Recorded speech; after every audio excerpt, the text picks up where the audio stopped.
On sait qu'il s'est fait opérer d'une pubalgie. Donc dans son cas, pour moi, il faut regarder tout de suite les conséquences qu'il a eues avec cette opération de la pubalgie.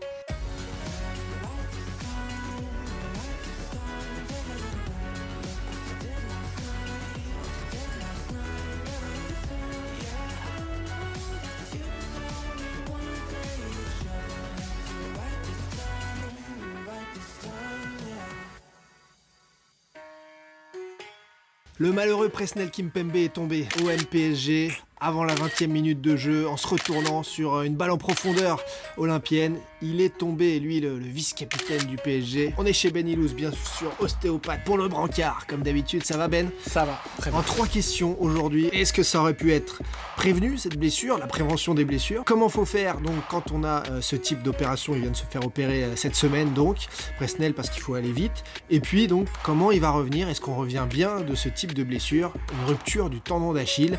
Alors, tu as vu ces images, toi aussi en direct bien sûr. Il est tombé, certains parlaient de cuisse au début, on a bien vu que ça tombait comme un tendon d'Achille. La botte derrière, l'opération rapide. Kimpembe, on pouvait s'y attendre à cette blessure? Bah, là, on voit son parcours de l'année, on voit que c'est quand même chaotique. Depuis le début, on voit qu'il joue pas, il se blesse, il essaie de reprendre un peu, il leur coupe encore pendant quelques semaines, mois, il reprend. Bon, là, pareil, c'est incroyable, ils le reprennent sur 3 matchs, enfin 3 bouts de match, mais 3 matchs en une semaine. J'ai jamais vu ça sur une reprise d'après 6 mois d'arrêt. Oui, parce qu'il y a eu la Coupe du Monde qui a tout arrêté, mais avant la Coupe du Monde, il essaye un quart d'heure, il joue, je crois, contre Auxerre.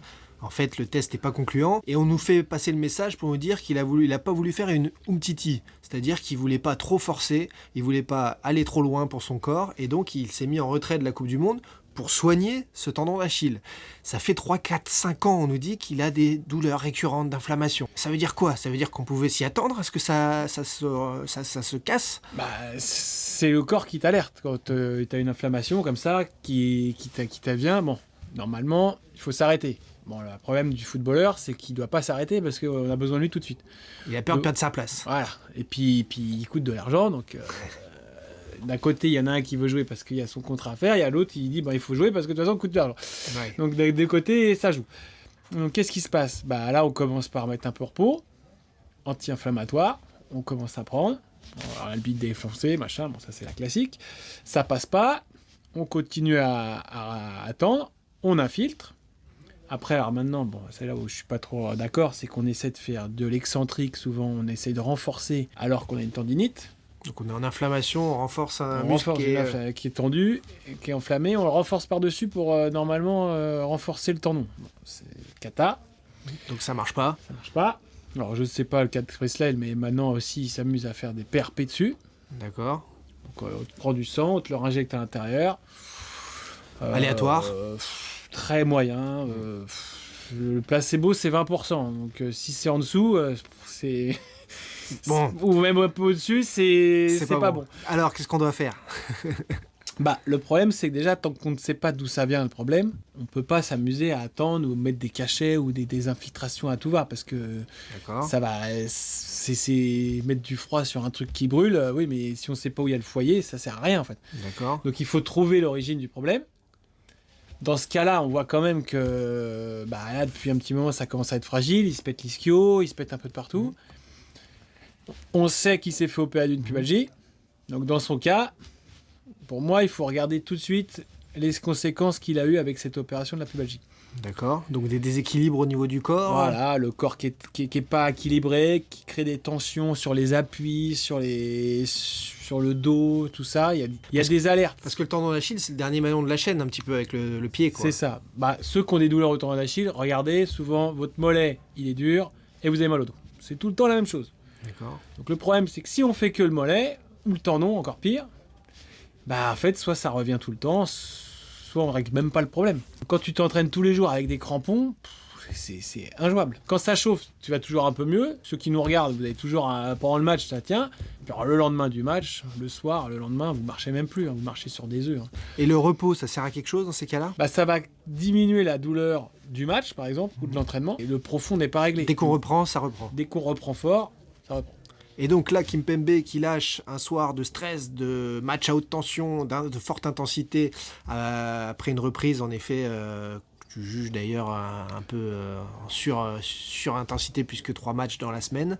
Ça veut dire qu'il y a eu des mauvais choix de fait et sur son corps dans la gestion, la blessure en elle-même. Même si le joueur se sent à peu près bien, on ne peut pas, sur une reprise d'un arrêt de quasiment 6 mois là, qu'il a eu, entre la cuisse et le tendon, et puis ça fait X temps qu'il avait mal au tendon, on le sait, de reprendre même que 20 minutes, parce que tu as déjà l'échauffement, avant-match, avant de rentrer, tu rentres 18 minutes en fin de match, donc tu es quand même obligé d'aller... À Monaco, c'était le cas. Voilà, tu as le match du Bayern, qui est quand même... match ultra tendu. Tu vas jouer à Lille 90 minutes, enchaîné tous les 3 jours, avec l'avion, le truc. C'était trop. Alors oui, il y a eu une petite semaine de repos, mais l'entraînement, ils ont dû y aller quand même parce que la semaine d'un Classico... On voit pas tant de rupture du tendon d'Achille, et tant mieux sur les terrains de foot professionnels, même s'il y en a quand même. J'ai l'impression qu'on en voit un peu plus sur les terrains amateurs. C'est dû à quoi selon toi ? Parce que manque d'entraînement, donc on force, le corps il lâche, toutes ces choses-là. Quand on est avec pas mal de médicaments, ça a tendance à péter plus facilement. Les tendons, d'accord. Ouais, donc ça, c'est un truc. Alors les antibiotiques, c'est encore pire. Le problème, c'est c'est multifacteur. On va dire qu'entre les terrains pourris quand tu joues et te gaver d'anti-inflammatoires pour jouer avec tes gars le dimanche... Manque d'entraînement, fatigue... Tu fais que le match, donc que sur un truc fort. Alimentation, on a tout le combo. Total. Cette opération, généralement, on dit qu'elle réussit et qu'on a un tendon plus solide après. Donc pour Kimpembe, s'il revient fit, en forme après ça, ce serait pas étonnant. Il aura pas mal... Alors on récupère mieux, moi je pense, c'est ma logique, d'un tendon d'Achille que d'un croisé. Croisé, il nous prélève un muscle, surtout dans la DIDT, c'est un peu compliqué, mais cette façon de prendre un bout d'ischio pour le remettre dans le genou, franchement, si on peut éviter. Ouais. C'est plus le même genou après. Mais le tendon, on a le tendon qui est souvent un peu plus gros, ça dépend de la technique, mais on récupère quand même plutôt bien. D'accord. C'est quelque chose qui, pour moi, plutôt positif. Est positif. Oh, voilà. Le souci qu'il a, c'est qu'on voit bien qu'il n'y a pas eu que le tendon, il y a eu l'ischio. Les pubalgies opérées. Voilà, et je suis sûr que le dos, il est en cata. D'accord. Et tant qu'ils régleront pas le fond du problème, il y aura toujours des déséquilibres et il va repéter un petit peu par droite à gauche. Certains dans les commentaires notaient aussi qu'il était revenu, selon certains, visuellement un peu en surpoids. Ça aide pas si jamais c'était le cas. Ça aide pas, mais bon. C'est pas que ça. C'est pas parce que tu prends 2-3 kilos que ton tendon il s'enflamme d'un coup ou pas.